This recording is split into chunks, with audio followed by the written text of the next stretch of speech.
Hi folks, we're Tacitus Today, your pushback channel, and thank you for joining this audio live stream. In this essay, I'd like to talk about yet another, how many can actually do, another hit piece against President Trump and his supporters and anyone that might have voted for him. Now this is in a taxpayer-funded media outlet, a very large one, one of the biggest media outlets in the Western world. Taxpayer funded, and there's a journalist there who's got to be probably in his mid-60s now, and or masquerading as a journalist, and he's been given star billing on a piece talking about President Trump. The heading of the piece is the very impartial, very balanced, very even-handed that President Trump is the normalization of evil. Evil has been normalized. Well, what evil? Well, the article doesn't explain. So it goes on in the usual sort of style that it's assertion and then association. So we assert that so-and-so is evil and bad. We refer to something they may have said. Then we ascribe intent to what they said. So they said, and I walked across the road. Yeah, but you walked across the road because you're Hitler wanting to kill everybody, isn't it? You're intent. So they ascribe this fantastic thing, that they have this fantasy that they create, fantasies plural that they create, and then say, well, that was your intent. You didn't just cross the road to get you crossed the road to kill because you're a bigot and you wanted to kill all the brown and the black people, Nazi, fascist, Hitler, swastika. And so that's how they structure these.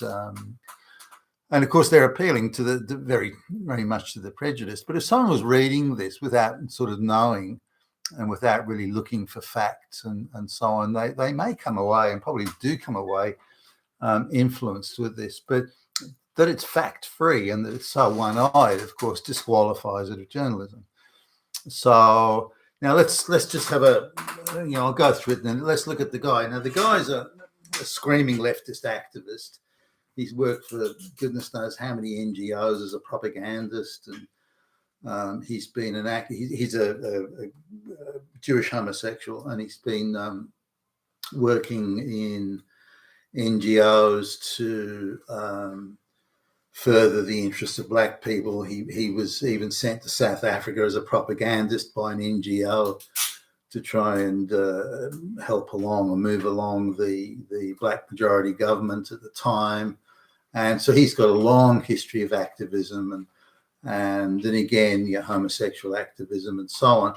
Now, I don't mind if he's a qualified journalist, who cares? But that should be stated. Instead, they put him up as an independent professional journalist, and he's not. He's not even a journalist asshole, in my view. And he is clearly a rabid activist with a lifelong history of activism in black rights and homosexual issues. So let's go on here. So straight out of the gate, the first thing they do is attack Christianity. Now, Christianity has a special sort of place of hatred in the hearts of these people because the Christians have always opposed, well, not always opposed, but have been opposed to Jews acquiring undue influence, and that's something that's always, the Jews have always taken, or the activist Jews at least, have always taken the position that Christianity is anti-Jewish.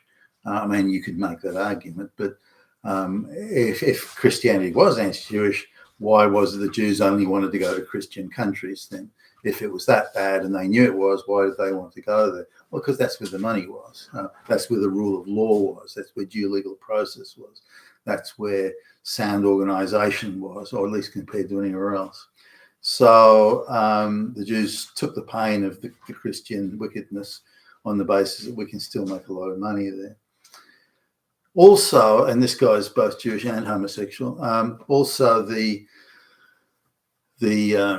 Christian church was the communist Marxist made a point of trying to mobilize outsiders as supporters and followers.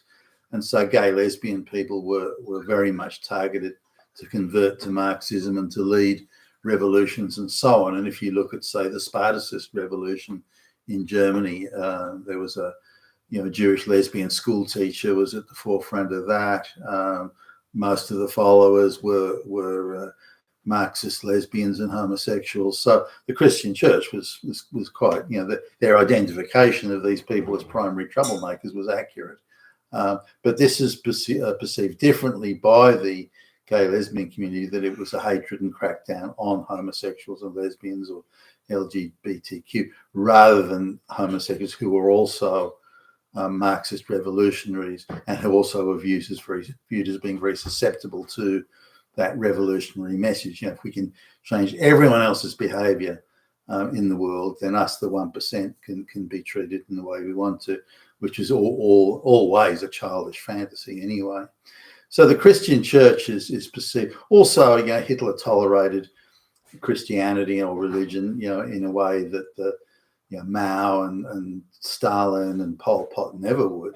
So in terms of totalitarian governments and tolerance to Christianity, Hitler was, on a relative basis, very tolerant of religion, or Catholics in this case.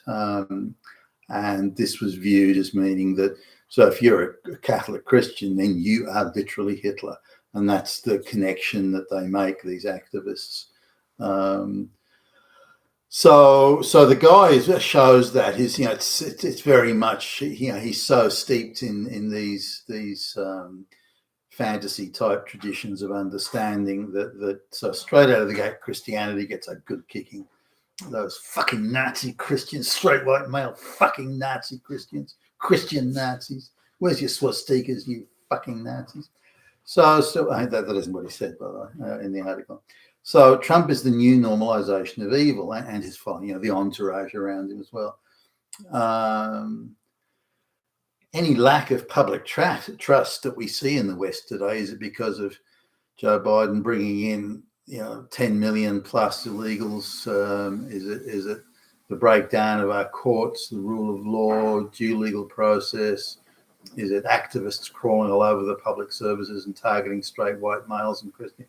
Is lack of public trust because of that? Affirmative action, DEI, public services not function anymore. You can go into a public service body and struggle to find anyone that speaks a word of English. All these sorts of things. Is public trust eroded because of that? Is public trust being eroded because of mass migration of people from low trust societies who have no ability or desire, for that matter, to integrate into a high trust Western society? No, it's not that.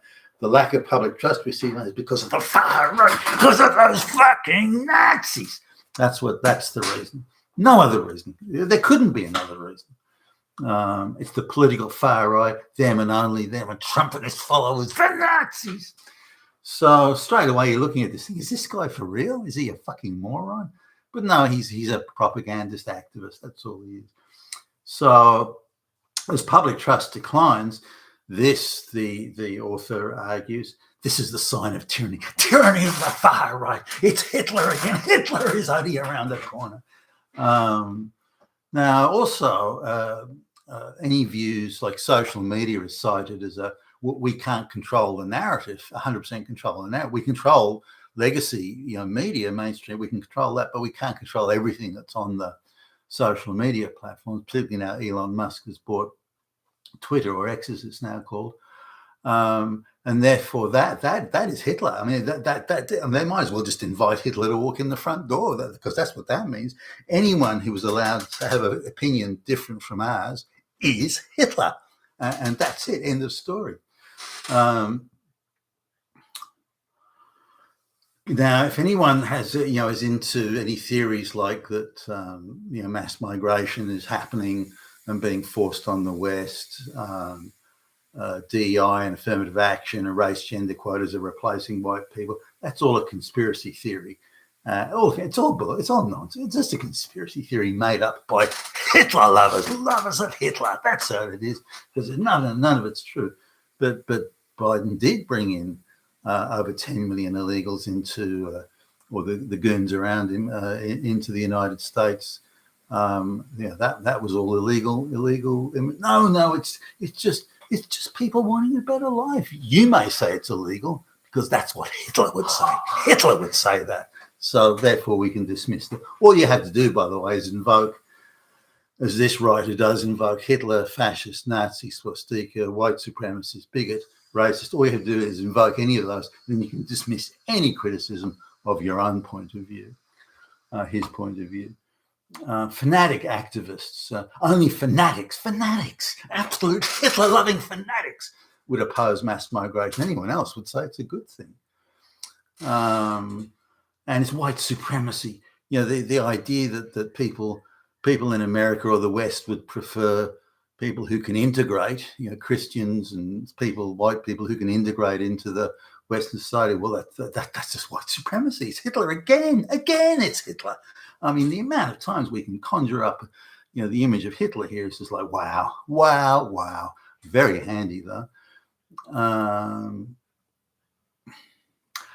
I mean, given the guy, again, he should be declared he's Jewish and gay, but hatred of Jews, which is used against white people, white Christians, and again, they bash Christians and straight white people, sort of.